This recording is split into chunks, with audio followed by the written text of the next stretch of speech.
Well, it seems like we can't go through a show without talking about Corona a little bit, and probably a lot bit. But I did want to mention, actually, I do want to mention something else about Biden. You know, Joe Biden has, one of the things they asked him last night during the debate is, you know, what would you do differently? What would you do if you'd been president, the coronavirus came along? And of all the impossibly idiotic answers, he said, well, I would sit down, just like Barack and I did in other crises during the time I was his vice president. I would sit down with some experts in the room, and we would talk about how to solve the problem. I, Joe Biden, I would know that you have to ask experts, as though no one ever thought of this idea. I mean, impossibly idiotic, but that was the lead-off answer he gave. I would sit down with people in a room and talk about how we're going to solve this. I would have experts. I'd bring in experts from other countries. I would get the best advice and I'd move on it, as though the Trump administration doesn't have a team of experts, which it does, as though the experts aren't running the policy, which they are. I mean, the whole thing was so idiotic, but that was his first answer. Second, I want to mention about Joe Biden and this coronavirus thing. He's come out with a piece, a campaign piece Joe Biden has describing his coronavirus plan, what he would do to move forward to fight the coronavirus. Unfortunately, for those who pay attention, you understand that all Joe Biden's plan consists of is taking the Trump plan in place and putting it in his own words. Kind of like plagiarizing. You know the idea when, in fact, that was Biden. Biden dropped out of the presidential run. Forget what year it was, 2008. I don't know when it was, long time ago. He had to drop out of a presidential run because, after all, he was caught plagiarizing. Yet again, let me just tell you some of the similarities of the very novel Biden plan compared with what President Trump is already doing. First of all, to be clear in the way the comments went last night in the debate, President Biden, Vice President Biden, spent most of his time leveling political attacks against the president, working people up into a fever frenzy of fear. Seems to be the mission of the left in this country, a fever frenzy of fear. Okay, so here are his proposals. He says he would plan calls for no efforts to be spared in getting private laboratories and universities to help test for the virus. Wow, who would have thought of that? Oh, President Trump, he thought of that. The suggestion mirrors a move the Trump administration took in February. We're in March 15th now, but in February, Trump administration already did this, but somehow Biden thought it was important enough to say, I have a novel plan, I'm going to fix everything. Same thing Trump is doing. Similarly, his plan calls for a federal relief effort for small businesses negatively impacted by the pandemic, similar to an idea that Trump himself proposed on Wednesday while addressing the nation in prime time, doing the same thing. Next thing, other ideas in the Biden plan that came from the Trump plan. Now, I'm not saying Biden didn't think of these himself. I'm saying that his effort to puff his chest up last night during that debate and act like he somehow would have all the answers, put the grown-ups in charge, look at me, I'm a grown-up. All he's doing is come up with ideas. He's criticizing Trump while he's taking Trump's ideas, putting in his plan, saying, see how much better my plan is. Next idea. Joe Biden, talked about revising existing laws and regulations to ensure that insurance companies waive co-pays and deductibles for coronavirus testing and any eventual vaccine. Same thing that Trump announced on Wednesday of last week. And speaking of stealing the other guy's ideas, the other thing Biden did 3 hours before the debate began last night, when you understand the dynamics of last night, it's down to Biden or Bernie to be the Democrat nominee for president. Biden knows he's got the radical left, he's got the socialist/communist Bernie Sanders, he's got Elizabeth Warren, who's just like Bernie Sanders, except slightly more sane in how she presents herself. And they propose things that many young people, millennials, are falling for, thinking that somehow socialism has a magic wand to make things that cost money free. So, 3 hours before the debate began, Biden made an announcement he had suddenly discovered and he was on board with free college. Where have we heard that before? Oh, that would be Bernie Sanders. That would be Elizabeth Warren. Now, we had some excuse during the debate last night saying, well, you know, I didn't have time. I was so busy up until now. I didn't have time to have my people sit down with Elizabeth Warren's people and hammer out the policy. But now I'm all with it. The guy is not, and I'm going to just, I realize this sounds like the pile on Biden day, and if it is, that's fine with me. Joe Biden has not had an original idea, an original initiative, an example of leadership in his life. In his life. He's in the Senate because he comes from a tiny little state where, you know, it is not that many people who are in the pool of possible candidates. You get your name out there. You've been in politics long enough. You get elected to the Senate, and you sit in that Senate for, I don't know, it's like 100 years he's been there or something.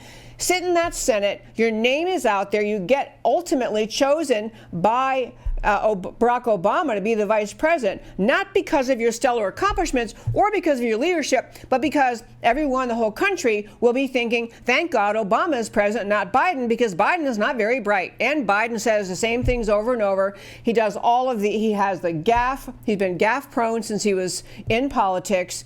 Biden has never accomplished anything in his life. In his life. He's elected to the Senate from a tiny little state, sat there, not leading anything, and then he ends up, now he wants to be your president. Again, running on having done absolutely nothing. Running on plans other people already put out there. Running on things that he himself is not needed to do because America was already doing them. But on the subject, the topic is really on what Congress is doing. So there's quite a kerfuffle going on in Congress related to trying to deal with the coronavirus. It is important that in Congress and in Washington, the coronavirus be front and center. It's obviously huge. It is an issue in America we have to deal with. So Congress comes together to try to come up with a package, money to help deal with the coronavirus. So you have Nancy Pelosi, Speaker of the House, got involved in obviously she's heavily involved in this process, and tried to stick in things into the bill that Congress was going to pass to fund coronavirus rescue efforts. And one Republican used the expression, I believe it was our own Chip Roy from the great state of Texas, Congressman Chip Roy, I believe this was his expression, Pelosi filled the coronavirus bill with Christmas tree ornaments, with things she always wanted to get through. She knows she has the majority of the House. She knows she has the Republicans over a barrel. They've got to get something out. So the go-to thing Democrats always do, she sticks in more things she wants that are not relevant to solving coronavirus, not part of the solution, but they are part of the effort to make sure that she can always be telling her constituents that she's sticking up for them. So, six Texas Republicans, including Chip Roy, including another one from who's around here, Lance Gooden. I was trying to see who the six were. Chip Roy, Lance Gooden, I think Michael McLeod, maybe, Louis Gohmert, of course. 6 of them voted against this bill that was to fund coronavirus rescue efforts. The reason they did that is not because they don't care about the coronavirus. It's not because they don't think it's serious. It's because they didn't like the fact that Pelosi and her Democrat team came up with a huge bill, mega spending bill. Members of the Congress had a tiny little amount of time, a very short amount of time, to look at it, and they're basically being told, here it is, vote for it. Kind of like Nancy Pelosi's thing with Obamacare, we'll have to pass it to find out what's in it. Go ahead and vote for it, and then later you see all the amazing things I stuck in there. So at least 6 Texas Republicans voted no. Again, not because they don't want to help with the virus, but because they want to stop this kind of legislating, and because the kind of stuff Pelosi was sticking in is very dangerous to our country. It is undermining everything we're trying to do on the Trump agenda and getting our country back on track. So Chip Roy has a great statement out. You can read it on our website.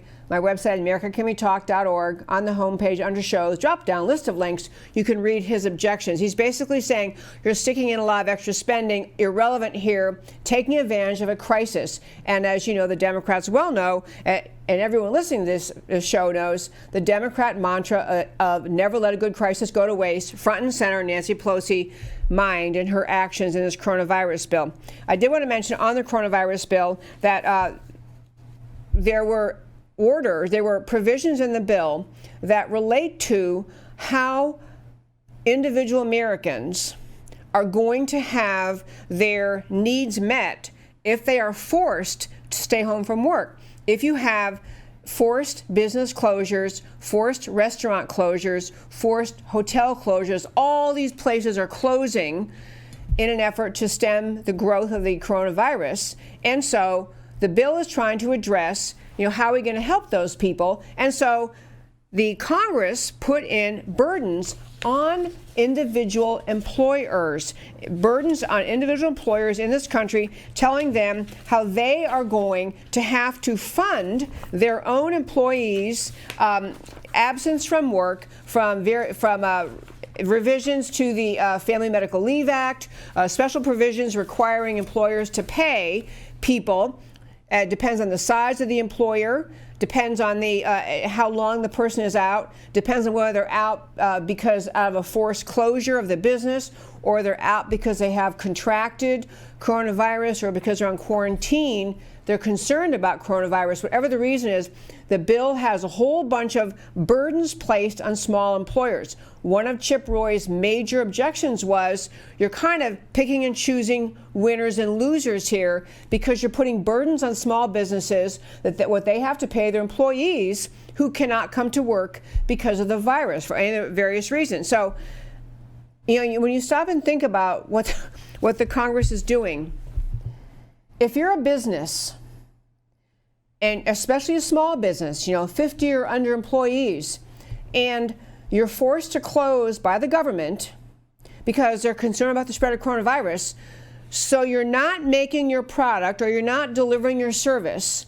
so you're not making income, no one's buying your product, no one's buying your service, so your income comes down, you, the employer, comes down, and Congress says, hey, by the way, now that business is shot to heck and the economy's in the tank, you know what? Now you have this additional obligation to pay your employees who are out, whether it's because of the virus, a forced closure, a self-imposed quarantine.